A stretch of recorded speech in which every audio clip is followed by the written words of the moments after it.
اور شفقت وہیں ہوتی ہے جہاں کوئی غلطی ہوتی ہے، درگزر وہیں ہوتا ہے جہاں کوئی کوتاہی۔ عورت اطاعت کرے، فرما برداری کرے، اس کو حکم ہے، خاوند درگزر کرے، شفقت کرے، اور کوئی کوتاہی دیکھے، کوئی غلطی دیکھے، اس پر پردہ پوشی کرنے کی کوشش کرے۔ یاد رکھیں اعلیٰ حضرت فاضل بریلوی رحمۃ اللہ علیہ فرماتے ہیں جو مردان خدا ہیں، جو اللہ کے بندے ہیں، جو مردان خدا ہیں، فرمایا ان کا طریقہ تو یہ ہے کہ وہ اپنے گھر والوں کی بڑی بڑی غلطیاں معاف کرتے ہیں، بڑی بڑی کوتاہیاں، بڑی بڑی۔ حضرت ابو الحسن رحمۃ اللہ تعالی علیہ، جناب ابو الحسن خرقانی بہت بڑے درویش صوفی گزرے اور صاحب بصیرت اور زندہ اور بیدار مغز صوفی تھے، صرف ہو والے صوفی نہیں تھے۔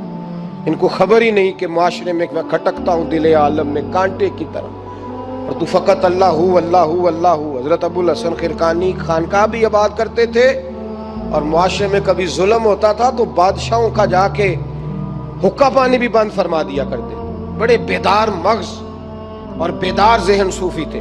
حضرت باجید بستامی رحمۃ اللہ علیہ کے سجادہ تھے، اور محمود غزنوی آپ کا مرید تھا۔ اب بہت صاحب بصیرت بادشاہ ہوا ہے، وہ آپ کا خدمت گزار تو حاضر ہوتا تھا۔ محمود غزنوی کہتے ہیں جب میں پہلے دن گیا تو بابا جی مجھے اٹھ کے نہیں ملے، بیٹھے بیٹھے سلام کیا، واپس آنے لگا تو مجھے چھوڑنے آئے میری سواری تک، تو میں نے کہا حضرت جی جب آیا تھا تو پوچھا بھی نہیں اور اب چھوڑنے آ گئے؟ تو فرمانے لگے جب تو آیا تھا تیرے اندر تکبر تھا، تو کہتا تھا مولوی بادشاہوں کو اٹھ اٹھ کے ملتے اس لیے نہیں ملا، اور اب تو سوچ رہا ہے کہ نہیں سارے مولوی ایک طرح کے نہیں ہوتے، اس لیے میں تیری عزت دینا تیرے لیے ضروری سمجھا ہے، اس لیے تجھے چھوڑنے آیا ہوں۔ حضرت ابو الحسن بڑے صاحب بصیرت آدمی۔ ایک آدمی یمن سے آیا کئی 100 کلومیٹر کا سفر طے کر کے ملنے، اس نے دروازے پہ دستک دی، حضرت کے گھر کے دروازے، بادشاہ کے پیر ہیں۔ اندر سے بی بی صاحبہ بولی کون ہے دروازے پہ؟ فرمایا میں یمن سے آیا ہوں یا مصر سے آیا ہوں، بڑی دور سے ملاقات کرنی ہے۔ حضرت صاحب کدھر ہیں؟ تو بی بی کہنے لگی تجھے بھی کوئی کام نہیں جس طرح اسے کوئی کام نہیں، تو بھی فارغ ہے اس کی طرح، بس یہی اللہ اللہ یہی ڈیوٹی ہے تیری بھی۔ میں نے کہا یار اتنا بڑا صوفی اور گھر میں اس کا کیا حال ہے، وہ بات کرنے والی؟ تو میں نے کہا جناب حضرت کدھر ہیں؟ تو کہنے لگی وہ کوئی جنگل میں بیٹھا اللہ اللہ کر رہا ہوگا، نہ بچوں کی فکر نہ گھر بار کی فکر، مسئلوں سے بھی پیٹ بھرتے ہیں، کبھی ادھر بیٹھا ہوگا، جا ملنا ہے تو تو بھی چلا جا، دوبارہ دروازے پہ دستک نہ دینا خبردار۔ کہتے ہیں میرے وہ جو میں ایک ذائچہ بنا کے آیا تھا نا اللہ کے ولی کا، وہ میرا سارا ہی ٹوٹ گیا۔ میں نے کہا کچھ نہیں یار، جس کا گھر حال نہیں تو باہر کیا ہوگا، اندر ہی کوئی طبیعت نہیں۔ لوگ فٹافٹ اعتراض کرتے ہیں، کہتے ہیں صاحب فلاں بندے کو نہیں صحیح کر سکے تو، حالانکہ یہ بات اور ہے، یہ پہلو اور ہے۔ نوح علیہ السلام کی بیوی اگر کافر رہ جائے، بیٹا اگر غیر مسلم رہ جائے تو یہ حکمت الہی ہوتی ہے، یہ اللہ پاک کی حکمت ہوتی ہے، حکمت ہوتی ہے۔ اس میں پیغمبر کی تبلیغ میں کوئی اعتراض نہیں کیا جا سکتا۔ اس نے کہا جنگل میں ہوں گے تو بھی چلا جا۔ کہتے ہیں وہ جو میرے ذہن میں ان کا زاویہ تھا، وہ جو ایک شخصیت کا روپ میں بنا کے وہ تو نکل گیا، لیکن میں نے کہا چل اتنی دور سے آیا ہوں بابے سے میل ہی لیتا ہوں، شام ہو گئی ہے رات بھی رہنا ہے۔ کہتے ہیں میں نے جنگل کی طرف منہ کیا تو حضرت جنگل سے آ رہے تھے اور شیر پہ بیٹھے ہوئے تھے، شیر پہ بیٹھے تھے۔ فرماتے ہیں پھر میرے دل میں خیال آیا، میں نے کہا بی بی قابو آتی نہیں اور شیر کو قابو کیا ہوا ہے۔ پھر وسوسہ آیا اتقوا فراست المومن فإنه ينظر بنور اللہ، رواہ ترمذی او کما قال صلی اللہ علیہ وسلم۔ اللہ کے رسول فرماتے ہیں مومن کی فراست قلبی سے ڈرو، وہ تو اللہ کے نور سے دیکھا کرتا ہے، اللہ کے دیے ہوئے نور سے دیکھتا ہے۔ اللہ اکبر۔ جب یہ بات سنی نا، اس نے کہتے میں نے دل میں سوچی تو حضرت میرے دل کی بات جان گئے اور فرمانے لگے او بھائی، کہتے میں نے کوئی حال بتایا نہیں، خود ہی فرمانے لگے میاں اس کے اندر صرف ایک ہی غلطی ہے کہ وہ زبان کی ٹھیک نہیں، بستر کی بڑی پاک ہے، نظر کی بڑی پاک ہے، کردار کی بڑی اچھی ہے، میرے بچوں کو پالتی ہے، بس زبان کی ذرا ٹھیک نہیں۔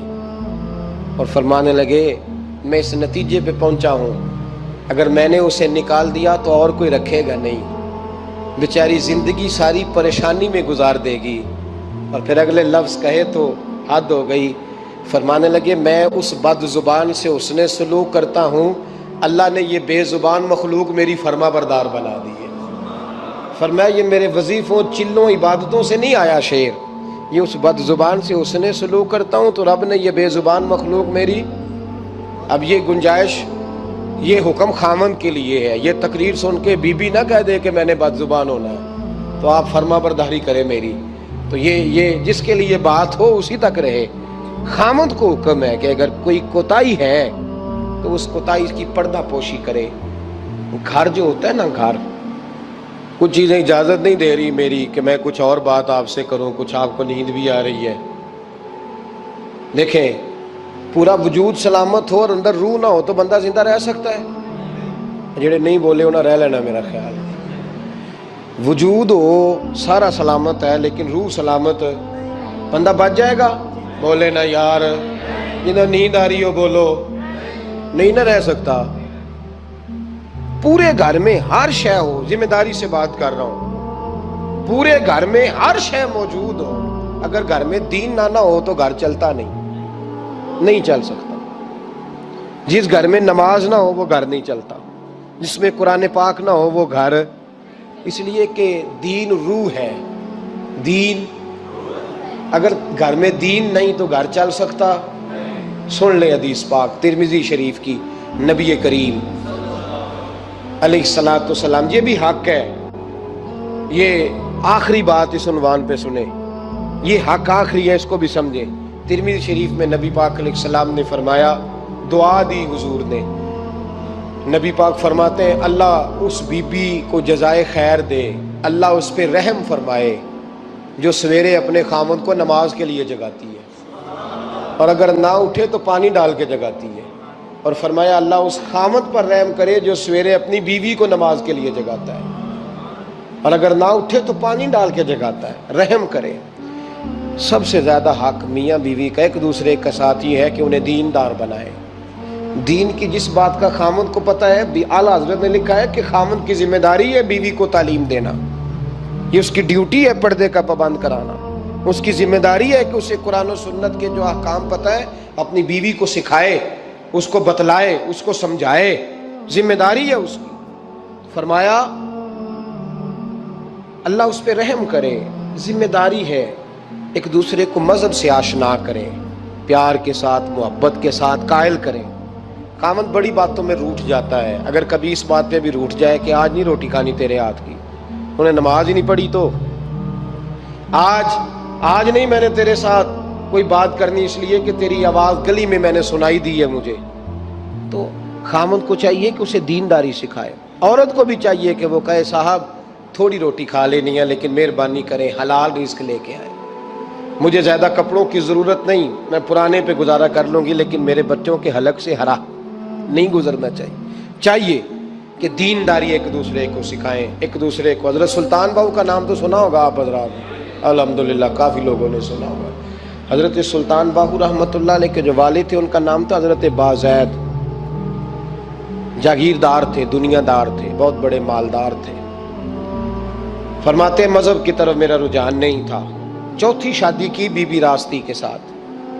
بی بی صاحبہ بڑی نیک تھی، بی بی صاحبہ کہتی ہیں میرا دل کرتا تھا میرا خامد بھی نمازی ہو جائے، اور عام دنیا دار نہیں تھے، 7 جاگیروں کے مالک تھے۔ بڑا مشکل ہوتا ہے، پیران نظام کے آستانوں پہ غریب لوگ رہ گئے، جڑا 4 جماعتاں پڑھ جائے یا پیسے آ جائے انہوں نے تو کسی پیر دی لوڑ ہی کوئی نہیں، اور اگر بندہ مالدار ہو تو کئی پیر ہو دے آپ مرید ہوندے نے، وہ کہتے ہیں مینوں آپ کنے پیر سلوٹ کر دیں۔ ایک صاحب نے میری ایک دفعہ افطاری کی تو کہنے لگے آپ کی افطاری ہے، اس جگہ ایک اجتماع سے میں نے بیان بھی کرنا تھا، تو واپسی پہ ان کے ہاں انہوں نے مجھے فوٹویں دکھانی شروع کر دی۔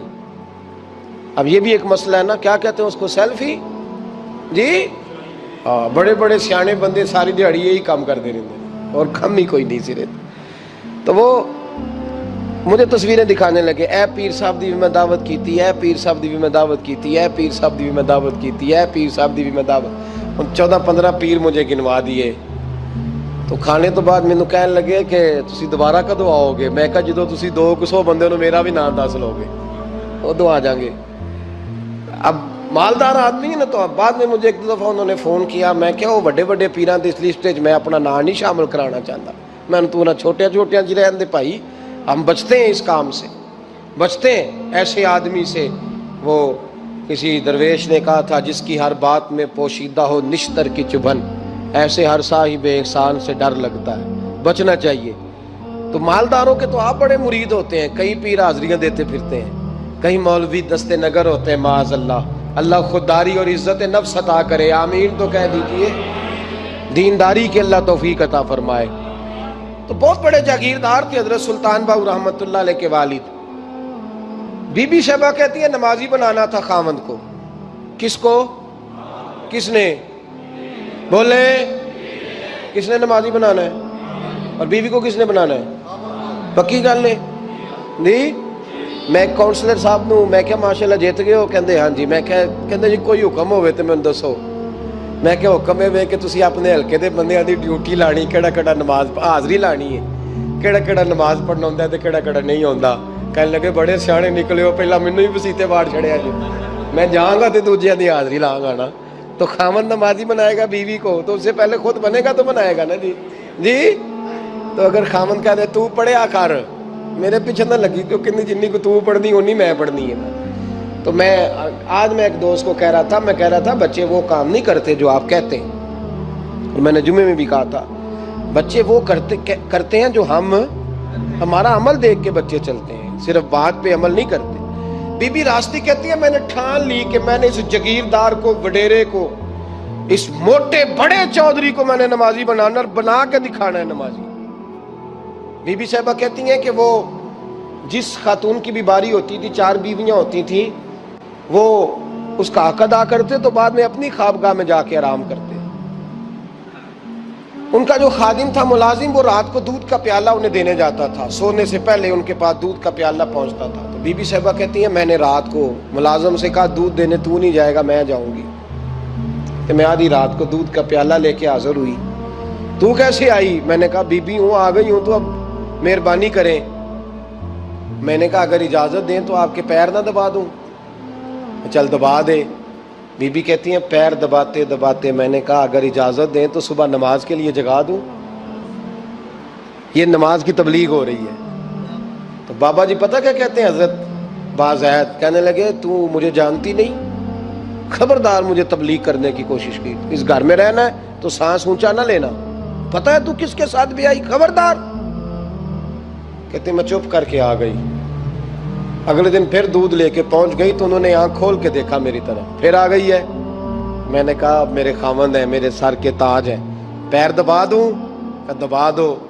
کہتے ہیں میں نے 10 منٹ پیر دبائے تو میں نے کہا اگر جان کی امان پاؤں تو فجر میں جگا دوں. میں نے جلال فرمایا. کہنے لگے تجھے کہا تھا نا کہ مجھے کسی کا مشورہ قبول نہیں, تو کون ہوتی ہے مجھے بات کرنے والی, چل دوڑ جا. بی بی صاحبہ کہتی ہیں میں 10 دن جاتی رہی. کتنے دن؟ انہوں نے سختی بھی کی, برا بھلا بھی کہا, اور کئی دن یہ بھی کہا کہ کل آئی تو پھر یاد رکھنا. کہتی ہیں 10ویں دن میں گئی تو حضرت بازید کہتے ہیں میرے دل میں خیال آیا یہ جان چھوڑنے والی نہیں, یہ باز نہیں آئے گی. اور چلو ہے بھی تو میری بیوی, غلط بات بھی کوئی نہیں کر رہی, کہہ بھی نماز کر رہی ہے. کہنے لگے اگر میں سویرے اٹھ جاؤں تو پھر دوبارہ تو نہیں آئے گی, تو دوبارہ تو نہیں آئے گی. یہ دیکھیں میاں بیوی کا آپس میں رشتہ.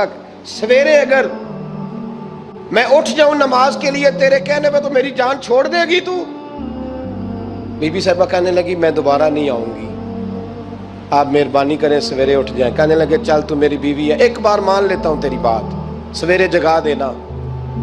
بی بی راستی کہتی ہے میں پہلے سو کے اٹھا کرتی تھی, وہ رات میں سوئی نہیں. کہتی ہے میں ساری رات رو کے گزار دی, ساری رات, اور بیدار رہ کے گزار دی.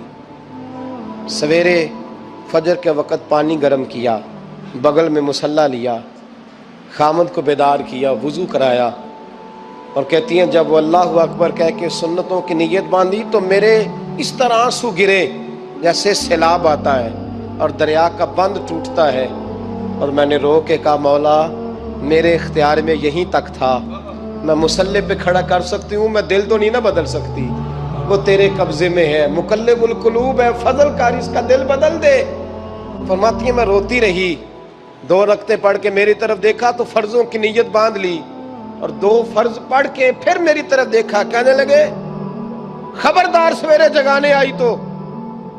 میں نے کہا جی نہیں جگاتی۔ میری طرف دیکھ کے کہنے لگے تو نہیں جگائے گی آج کے بعد میں تجھے نماز کے لیے جگایا کروں گا، میں تجھے جگاؤں گا۔ آپ فرمانے لگی وہ نمازی بن گئے، میں پہلے ہی نمازی تھی۔ جب ان 2 نمازیوں کا ملاپ ہوا تو اللہ نے سلطان باہو جیسا بیٹا عطا فرمایا، سلطان باہو جیسا بیٹا عطا فرمایا۔ میرے بھائی، میاں بیوی ایک دوسرے کو دیندار بنائیں گے، ایک دوسرے کو نمازی بنائیں گے، وہ ایک دوسرے پہ، اور کس طرح کا بڑا مشکل ہوتا ہے بیوی اپنے خاوند کی تعریف کرے، مشکل ہوتی ہے۔ اعلیٰ حضرت فاضل بریلوی رحمت اللہ تعالی علیہ کی زوجہ، ان کا طریقہ یہ تھا کہ وہ اتنی شناسہ ہو گئی تھی، اعلیٰ حضرت لکھتے تھے تو وہ واقف ہو گئی تھی، وہ کتاب کا اعلیٰ حضرت فرماتے تو وہی کتاب اٹھا کے زوجہ لاتی۔ اس زمانے میں قلم بنتے تھے اپنے ہاتھوں سے، لوگ چھری لے کے اس کے ساتھ قلم بنایا کرتے تھے، تو قلم بنا کے سیاہی رکھتی، کاغذ کئی دفعہ ڈانٹ دیتے، اعلیٰ حضرت کئی دفعہ ڈانٹ دیتے، لیکن اماں جی سنتی۔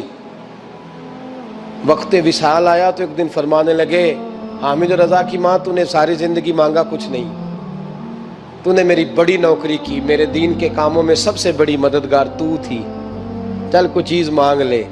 جب دین کے رشتے ہوتے ہیں تو پھر معاملے بھی دینداری کے طے ہوتے ہیں، کچھ مانگ لے۔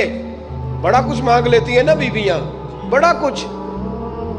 اعلیٰ حضرت کی زوجہ کیا کہتی ہیں میں نے آپ کو صبح و شام دیکھا ہے، میں نے آپ کے دکھ سکھ دیکھے، خوشی غمی میں آپ کا رویہ دیکھا ہے، میں نے آپ کو ہمیشہ دیندار اور پرہیزگار پایا ہے، اگر مجھے کچھ دینا ہے تو ہاتھ اٹھا کے میری بخشش کی دعا کر دیں، اور اگر صبح قیامت مجھے ضرورت پڑی تو میری سفارش کر دیں گے۔ اعلیٰ حضرت رو پڑے، یہ دینداری کے رشتے ہیں، رو پڑے، فرمانے لگے تیرے ساتھ وعدہ ہے، مصطفیٰ کریم صلی اللہ علیہ وسلم کے صدقے احمد رضا جب جنت میں جائیں گے تو تجھے ساتھ لے کے جنت میں جائیں گے، ساتھ لے کے جائیں گے۔ تو بھائی دینداری بنائیں، ہن لباس لکم وانتم لباس لہن، وہ تمہارا لباس ہے اور ان کا لباس ہو۔ رمضان شریف آ رہا ہے، ارادہ کر لیں کہ تراویحیں ساری جماعت کے ساتھ پڑھنی ہے، پڑھیں گے انشاءاللہ تعالی۔ نوجوانوں سے میری گزارش ہے، جوان بچوں سے، ضروری کوئی مذہبی چیز آپ نے دیکھنی ہو، سننی سنانی ہو تو ٹھیک ہے، ورنہ رمضان میں موبائل استعمال نہ کریں، مہربانی فرمائیں، ارادہ کریں۔ اگر کبھی مجبوری بن جائے نا تو ہسپتالوں میں بھی 2-2 گھنٹے بندے کو ایک ٹانگ پہ کھڑے ہونے پڑ جاتا ہے، پاسپورٹ کے دفتر لوگ کھڑے رہتے ہیں، شناختی کارڈ کے دفتر کھڑے رہتے ہیں۔ ارادہ کرو قرآن پاک سننے کا، اور مسجد میں حاضر ہو کے با جماعت 20 تراویحیں پوری پڑھو، اور عشاء سے پہلے آؤ، سنتیں ادا کر کے مسجد میں نماز پڑھو۔ اور روزہ کوئی شیطانی وسوسہ قریب نہ آنے دو، روزے رکھنے ہیں اور انشاءاللہ رکھنے ہیں، پورے رکھنے۔ مزدور آدمی جو مزدور ہے وہ کہتا ہے میں مزدور ہوں، میں کیسے رکھوں؟ او خدا کے بندے، رب تعالیٰ نے تیرے اوپر فرض کیے ہیں، وہ کہتا ہے میں وہ چیز فرض کرتا ہی نہیں جو تو اٹھا نہ سکے، اس کو پتا تھا ہم رکھ لیں گے تبھی فرض کیے نا۔ اور مزدور کو تو اللہ اجر بھی زیادہ عطا کرتا ہے، کسی وسوسے پہ نہ لگے۔ اور قرآن، یہ 2 باتیں ہو گئی، روزہ اور تراویح۔ اور تیسرا، دن کے 2 حصے کریں، جو وقت بچ جائے اس کے 2 حصے کریں، آدھے حصے میں قرآن پاک پڑھنا ہے اور آدھے حصے میں درود و سلام پڑھنا ہے، یہ وظیفے پکے کر لیں۔ اور جو لوگ غریبوں کی مدد کرتے ہیں، مسکینوں کی، یتیموں کی، ان سے میری گزارش ہے کہ وہ مہربانی کریں تو 1 رمضان کو لوگوں کے ساتھ تعاون کریں۔ کس تاریخ کو جی؟ بولے قاری صاحب نے سوٹ کدن دیں ہو جی، تاکہ کوئی درزی سی کے نہ دے، ایک کدھر پا نہ لے سوٹ، مولوی بھی نواں، یہ ساڈا مولوی یہ تے پرانے دی چنگا لگتا ہے، اور پہلے دے میاں یہ کام بھی پہلے کریں تاکہ وہ سلا لیں اور سلا کے پہن لیں۔ میری باتوں کی سمجھ آ رہی ہے آپ حضرات کو؟ غریب کے ساتھ، مسکین کے ساتھ، جس کے ساتھ بھی کو تعاون کرنا ہے وہ پہلے کریں، پہلے اپنے بچوں کو کپڑے بعد میں اور غریبوں کے بچوں کو پہلے، تاکہ وہ شریک ہو، رمضان میں شریک ہو۔ کسی کو سودا تو پہلے دیں، جو پہلے کرنے کے کام ہیں ان کو پہلے کریں، مہربانی فرمائیں۔ رمضان کی نیت کریں، ارادہ کریں، اپنے اندر ذوق پیدا کریں۔ میں نے اپنے دوستوں کو کل سبق دیا ہے کہ کام مجبوری سے بھی ہو جاتا ہے اور شوق سے بھی لیکن مجبوری سے کرنے سے مزہ نہیں آتا. شوق سے کریں تو مزہ ہی آ جاتا ہے. مزہ نہیں، مزہ ہی آ جاتا ہے. تو کام کریں گے، لطف آئے گا آپ کو روزے رکھنے کا، عبادت کرنے کا، لیکن لطف کے ساتھ کریں.